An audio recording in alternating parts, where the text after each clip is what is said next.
Hi, this is Jerry Bowyer. Welcome to Meeting of Minds podcast. Our guest today is my friend Paul Fitzpatrick, who is the president of the 1792 Exchange. Paul, thanks for joining us today. Jerry, it's my honor to be on. Thanks for having me. Oh, it's a pleasure to have you here, especially given the latest deliverable that we've gotten from 1792 Exchange, which has been involved for some time in not in a high publicity way, but in a high impact way when it comes to dealing with issues pertaining to ESG and woke capitalism and the ideological capture of American businesses. So 1792 Exchange is what I would like to call a workhorse organization. And the latest thing that you've delivered to us is a survey, an analysis of companies that you call the corporate bias ratings. It's a spotlight report, which looks at companies in terms of the risk of cancellation along ideological and religious lines if you're someone who's doing business with them. So, Paul, why don't you tell us why this was a priority? This is a lot of work. There's 1,000 companies. You've obviously put a lot of resources into this. What made this so important that you put all this effort into it? Jerry, we would like to do lots of other things, but what has happened is, as you know and your listeners know, is that the left has now captured corporate America. They've weaponized and politicized corporate America. And we could go through the history of that, but really it exploded on the scene in 2020 when we saw, in the wake of the campaign and President Trump and COVID and Black Lives Matter and abortion fights, that you had small businesses and nonprofits and employees being canceled or denied service. You had divesting. You had big financial institutions agreeing to zero out and not fund fossil-based industries, carbon-based, excuse me. And so what we said, and our friends and allies said, wait a minute, we need to develop a tool, a database that will help small businesses and nonprofits, and yes, families, protect themselves in this context. Hmm. This is not a boycott list. This is more like a management, entrepreneur, risk management list. This is, in other words, even though there's a cause element to this, this is more like how to deal with the world as it is now and how to make business decisions in a way that minimize the risk that you are suddenly going to have your business operations in some ways distorted or disturbed because a company one day decides that they don't like you, so they're not going to host your website anymore. Or a law firm says, oh, I know we've been your law firm for a long time, but no more because we don't like a position you took on a certain issue. And then your company is suddenly plunged into chaos because they've been disrupted. That's exactly right. This is about continuity of operations, your financial and operational supply chain for your small business, your nonprofit, and frankly, families. Uh, they rely, whether it be your web hosting, your CRM, your payment processing, you name it. You even mentioned law firms, that you've had law firms cancel folks. Every area of in essence, each vertical or each stack, however you want to use it, is reliant upon a few vendors for most organizations. And if you pulled out any one, you might be dead in the water. And so what we wanted to do is to come alongside these friends and allies who are willing to who want to just do a good job, pursue their mission if they're a nonprofit, provide goods and services if they're a small business, and give them a way to very efficiently find out, are there vendors and suppliers on whom they rely? Are they politicized? And the point is not that we're not looking to have corporations put on either jersey, an R or a D or a red or a blue. We just want corporations to move back towards neutral. And so this tool will equip these small businesses and nonprofits to very quickly get in the database, pull up the folks they're most reliant upon, and see, have they canceled anybody, and how they are weaponizing or politicizing their brand and the resources. And we could talk a little bit more about that if you'd like. Yeah, I would, but I want to make a point about incentives here, which I think is very important, which is that typically lists of companies that are ideologically captured, woke, ESG, whatever, there's an element of, okay, you're in business, or you're an investor and you have a duty to the cause to not hold them in your portfolio, or you have a duty to the cause to boycott some company. So even though you might really like Starbucks, drive someplace else. Or maybe maybe you like Walmart, or whatever, choose Costco or choose Walmart or whatever.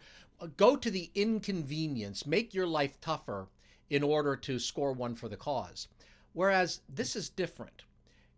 This list helps businesses stop their lives from becoming tougher.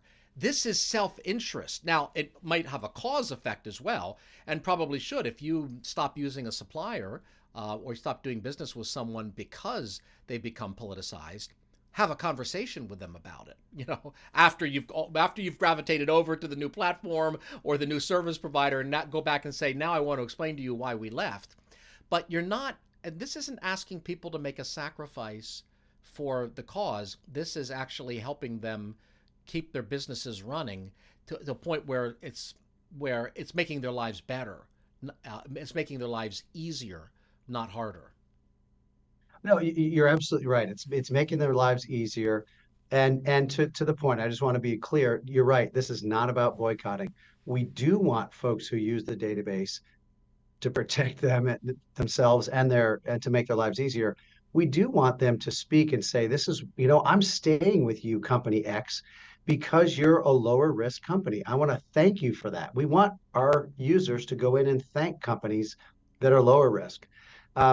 But the flip side is we encourage folks to go in and say, can I talk to the manager or the branch manager, whoever your relationship manager is with that company, and say, I see, and maybe print it out and bring it in with you. Here's your rating from the corporate bias ratings, and say, I'm concerned. You're rated high risk. You did these things. Is there any likelihood that you might cancel me? We're not saying that you should walk out automatically, but engage in a conversation Mm. and say, you might even want to say, are you willing to change the terms of the agreement or contract with me To protect me. to protect me? I'm Yes. not trying to leave you. I'm not trying to beat you up. I like you as a company. I want to do business with you. So if we change as consumers, which could be small businesses or nonprofits or individuals, we change our behavior that way and have reasonable conversations. What we hope to see and we believe will happen is that corporations will say, gosh, we're hearing from people either affirming us or saying they don't like this.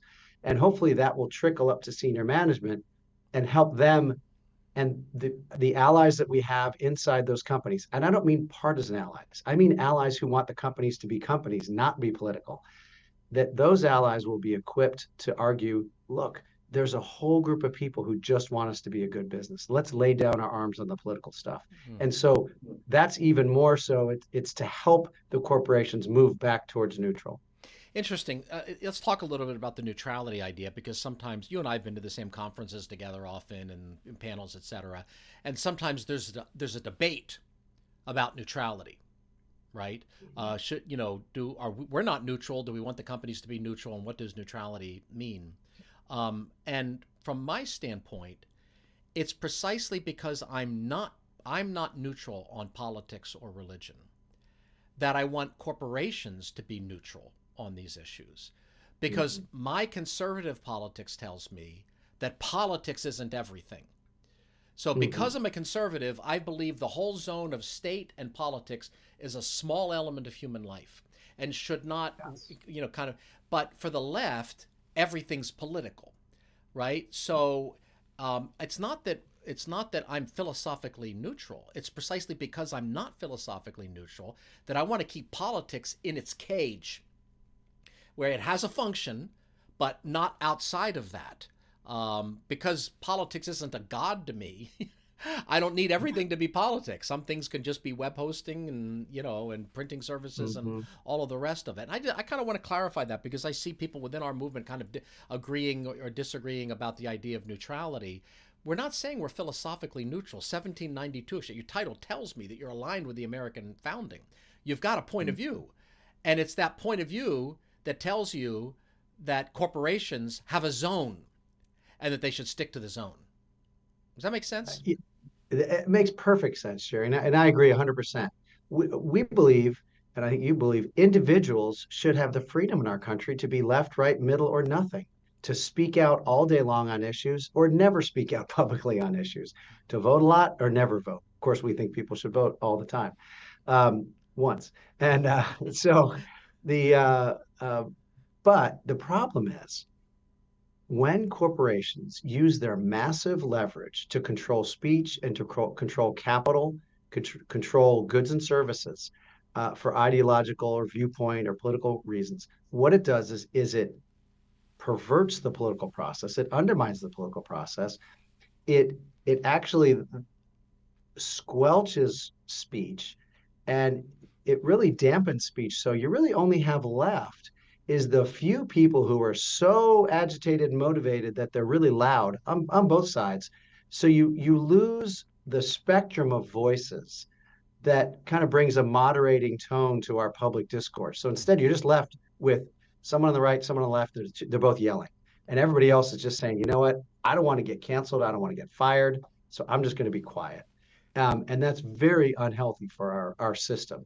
And so I agree with you 100%. And one of the things I think that happens here is that politicizing capital, politicizing business, actually decreases the importance of actual politics. In other words, if we have an election and the people of Georgia elect people who want voter ID, maybe it's a good policy, maybe it's a bad policy. I don't know. I never read the law. I don't have to have an opinion on everything. Or so they elect, the people of Texas elect a legislature which passes a heartbeat bill. Or the people of Indiana elect a legislature that wants a Religious Freedom Restoration Act. And through the democratic process, and then companies come along, a Salesforce or whatever, come together and say, well, if you do that, we're going to punish you by divestment. In essence, they're undoing an election and imposing a policy that lost the election but didn't lose the internal power struggles of a corporate hierarchy. So it's a kind of politics, but it's also kind of an anti-conventional politics because it sets aside the results of our ordained political process. No, yes, that's true, Jerry. And what it does when you do that, it makes Americans throw up their hands and say, you know what, it's not worth it. I went through this time, I donated, I knocked doors, I vote, or I just voted. Um, and then all of a sudden, because 45 corporations come in and put pressure on this city, this legislature, this you name it, NCAA or whoever it may be, the Major League Baseball, all of a sudden everything is undermined. Hmm. And so you're absolutely right. It really the future of our country is at stake by and jeopardized by political corporations, politicized corporations.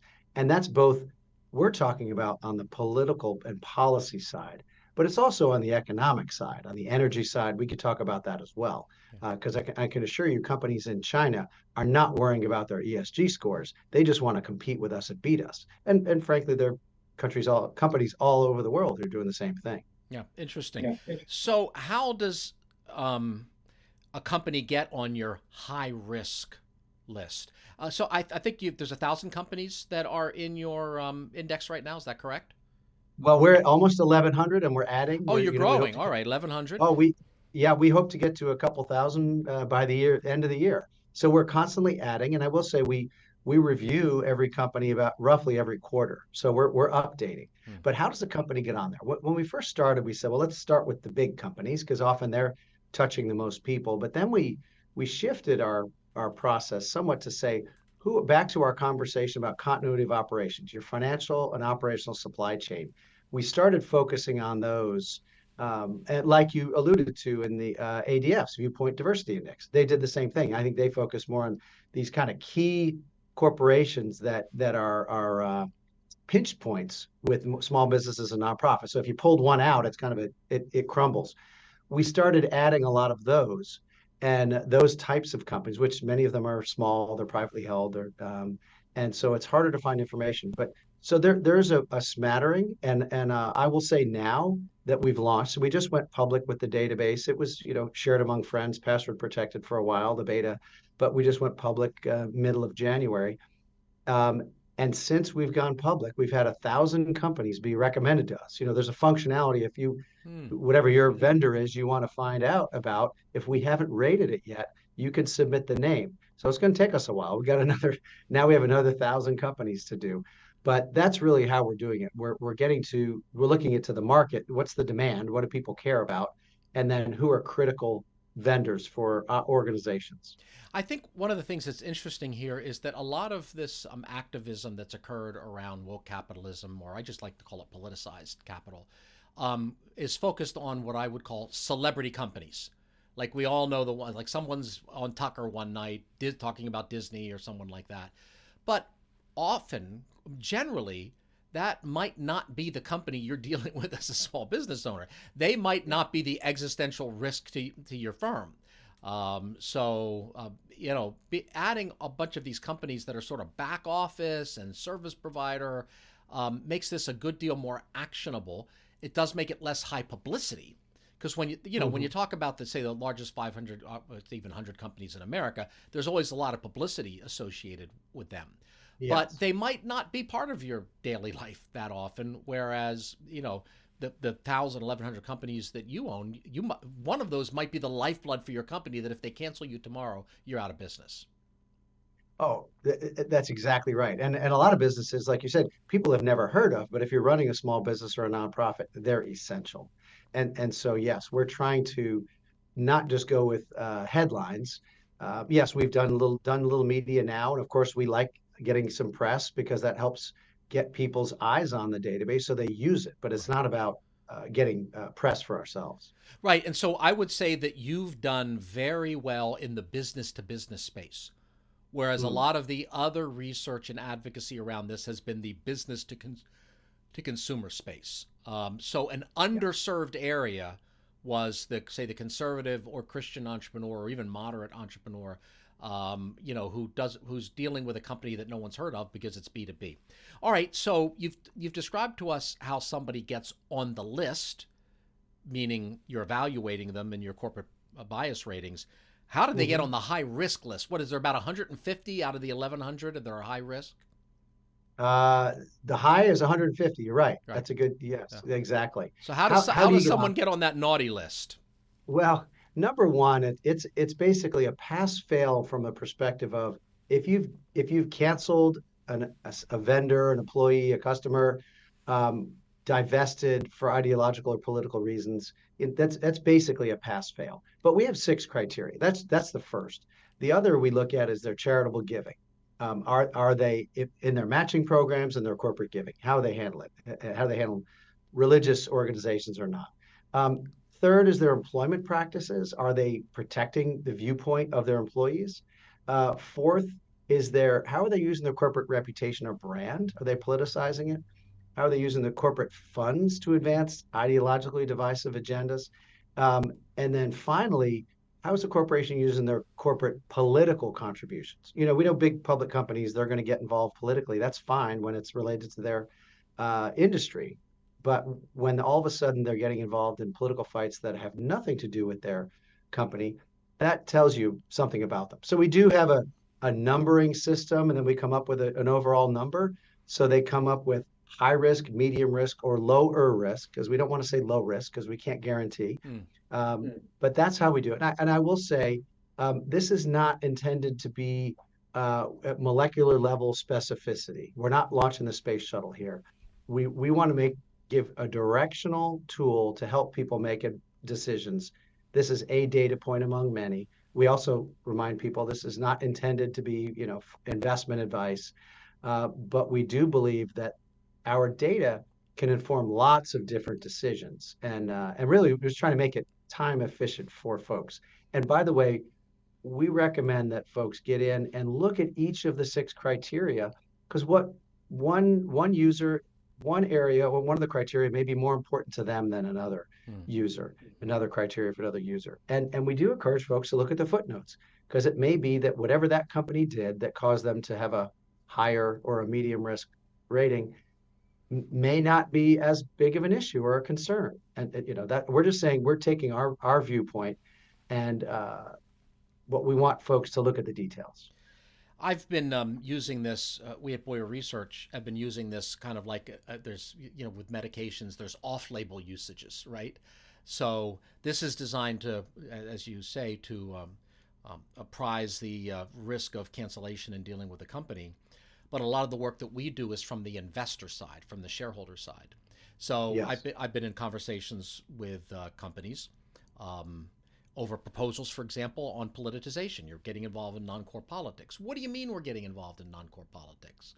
Well, just to recount a conversation recently with PepsiCo, let me send you the 1792 exchange ratings for you. They have you listed as high risk, and here's why.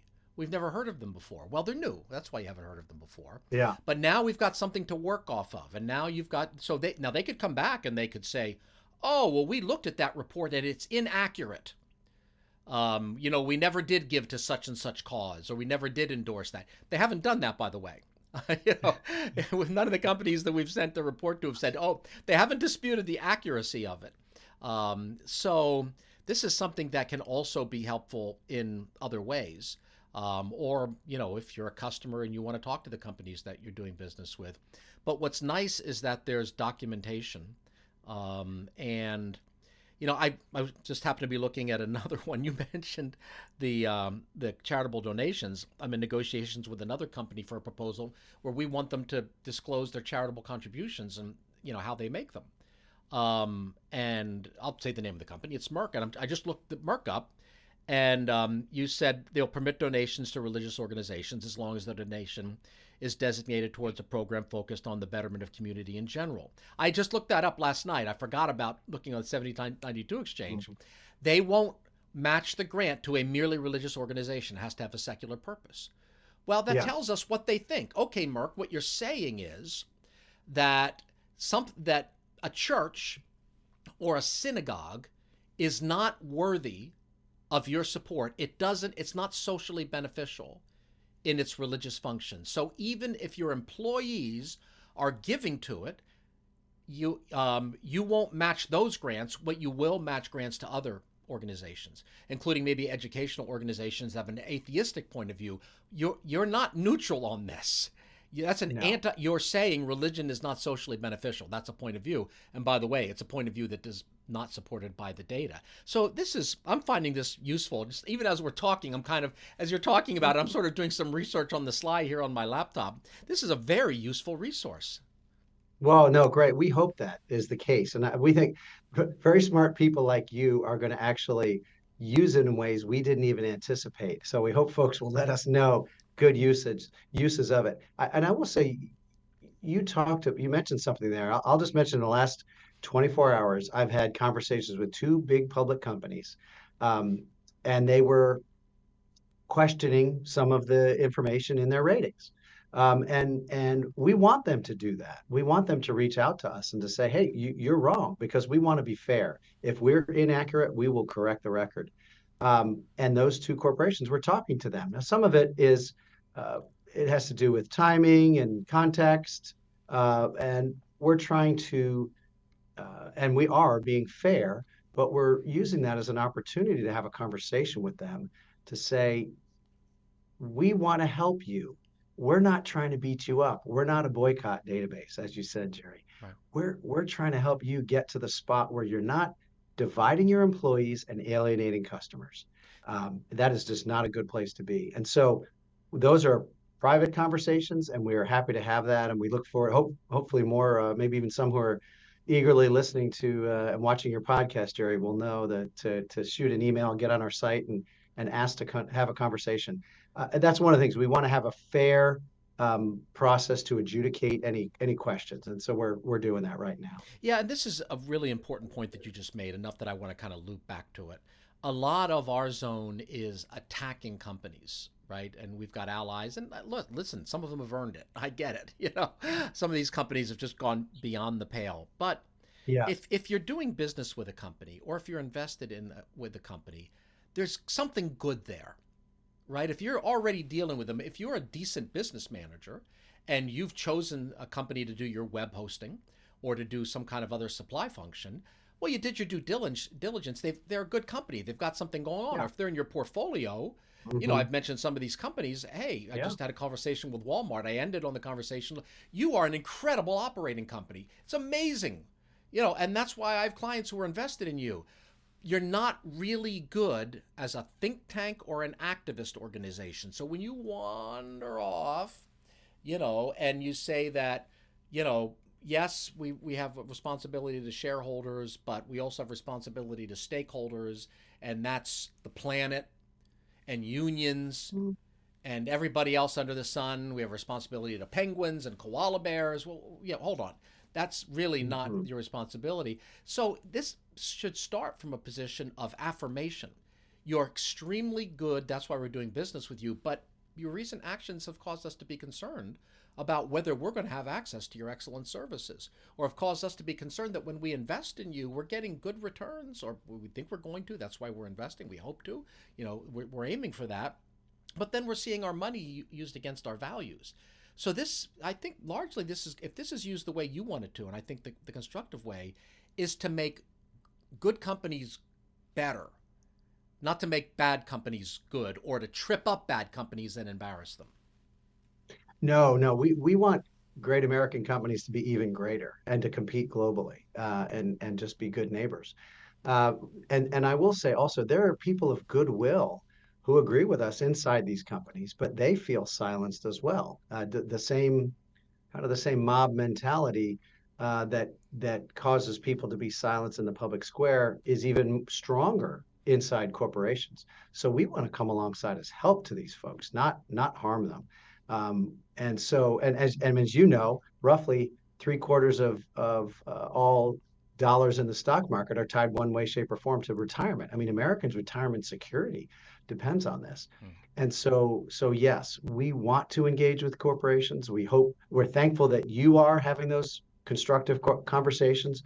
We hope to have constructive conversations. We're happy to do it privately. We're not looking to toot our horn and spout off about it. We'd just like to have it and help them. And this is about, I would say, a larger issue of our economic security. And you were saying you're investing in these companies because they're good companies, they're good returns. The metrics are good. Right. And that's true today. But if the companies continue down the path of making decisions for non financial reasons, dividing employees and alienating customers, sooner or later, they're going to underperform. And that's going to really hurt those retirees we care about, and everybody who's buying the stock. Right. If you're divesting profitable businesses because they use fossil fuels, that now becomes an active risk factor. Or if Yes. you are engaging in employee training, employee diversity training, that might be alienating 2/3 of the people in the room, saying to 2/3 of the people in the room, "You're the problem, and there's nothing you can do about it, and you just need to shut up and listen." That people who have another option will take their talent elsewhere, and that will tend to be Yeah. talented people. So I really expect more talent refugees from some of these woke companies who Hmm. they don't really feel like they can be themselves. Maybe they're a coder, and they don't really feel like they can speak their mind because a certain faction is controlling the conversation. They have options. They can go someplace else where they're allowed to Yes. focus on their core competence. No, you're right. And actually, it's incumbent upon those of us who are encouraging people to speak up, to speak their minds, to stand on principle. It's incumbent upon us to equip them, to encourage them to be winsome and calm, not get vitriolic. But we also need to come alongside them and help them if something happens to them. God forbid they're fired because they dared question.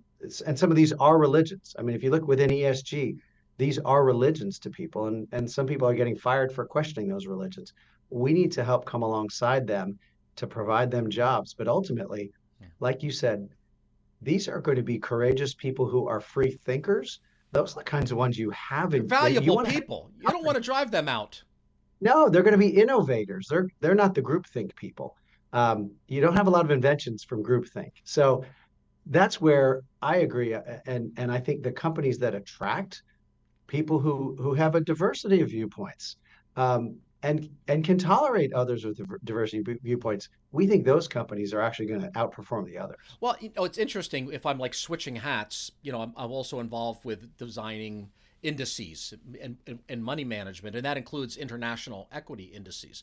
And one of the things we look at is the talent score of a Mm. country. Is this country attracting talented people or repelling talented people? And it's actually an actionable investment point that is, it adds alpha historically. So there historically there is a movement of talented people away from authoritarian nations to Wow. open nations, right? Arguably, the outcome of World War II might have been different. By the way, I'm not saying woke companies are the Nazis or anything, but I just the point in general, the Soviets lost talented people. Authoritarian regimes tend to lose talented people, and they vote Mhm. with their feet. And that's not just a national thing; that's a corporate thing too. A stultifying ideological conformity is poisonous to a free mind and an innovative thinker. And yes, over time, I think you're going to have an inferior workforce of politically aligned but incompetent people running companies to the degree that they get ideologically captured. Yes, and some of the really in some of these spaces, corporations, they're paying high six, mid six, and seven-figure salaries to executives who really have kind of make work jobs, and frankly some of them are in the HR space, Right. that really what they're doing is they're driving ideological agendas through training, and they're paying outside consultants millions of dollars a year. These are billion-dollar industries, to drive and in essence bring poison into corporations. And Mm, so that exactly is it as well. And you alluded to it earlier, some really racially divisive training. I think you alluded to earlier that some right. corporations have done. Um, that's going to drive out talent as well, and so we want to help those folks. And again, um, if you're a talented person in the HR field, we need that. We need you, but we need you to be doing things that help equip and train people and unite, not divide. Yeah, that's a whole other thing.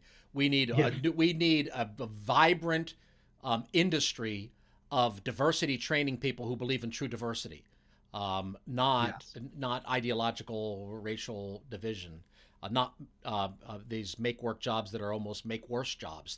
You pay them to make your employees angry at one another, to break down the social capital. It's amazing that it happened. But well, you know why it happened? Because we were looking the other way. I mean, we as Yes. conservatives basically said, well, they're corporations. They've got a profit incentive. It's okay. The problem is when a company gets to a certain scale, the profit incentives kind of get a little distorted. They have what economists call the agency risk, where a Mhm. CEO has enough power accumulated that they don't have to worry about us quite as much, and they start to work on their legacy, or trying to Yes. save the world or whatever. So we left. We didn't watch. We assumed everything would be okay. Okay, I get it now. We neglected that space. We're neglecting it no longer. And this new report from 1792 Exchange is maybe the best place that I can think of. I can tell you, it has become my current go-to. It used to be when I won't mention who's not the top go-to for anymore, but it used to be if I wanted to know about a company, I would go to certain sources to say, are they ideologically captured? This is now my first go-to. This is the first place I want to go to find out, whether they need an encouragement to go from great to even better. So it's quite an achievement that you folks have given us here. Well, no, thank you. I can't take credit. The team has done an amazing job, and we do hope that other allies and other organizations and businesses to provide data that's helpful. We don't want to be the only one. We're thankful that we're being helpful right now, and thankful we're being helpful to you. But we think more information equipping folks is going to help a lot. And it's getting back to behavior. It'll change consumer behavior. And I say again, that's individuals, small businesses, nonprofits. But then I think that will drive corporate behavior. And I think we have to do it for our security, for our economy, for our jobs, our retirement security. I mean, look at even just geopolitical issues. The fact that we are committing energy suicide in the US Mm, is making us less safe, and it's making the world more volatile. And so this is not just about a stock price, even though those are very important things. It's not mm, just about an employee's freedom to share a viewpoint. This is global ramifications, and so yes, the left was very smart to capture corporations and weaponize them. And very often, as you know and your listeners know, it's working in concert with big government. Big business in concert with big government is a very, very potent tool. And so that's a whole, maybe another segment we could talk about that. Yes, two very when you have the two most powerful institutions in society fused together, you've got trouble. And we have trouble. By the way, one thing that occurs to me is you mentioned consumers.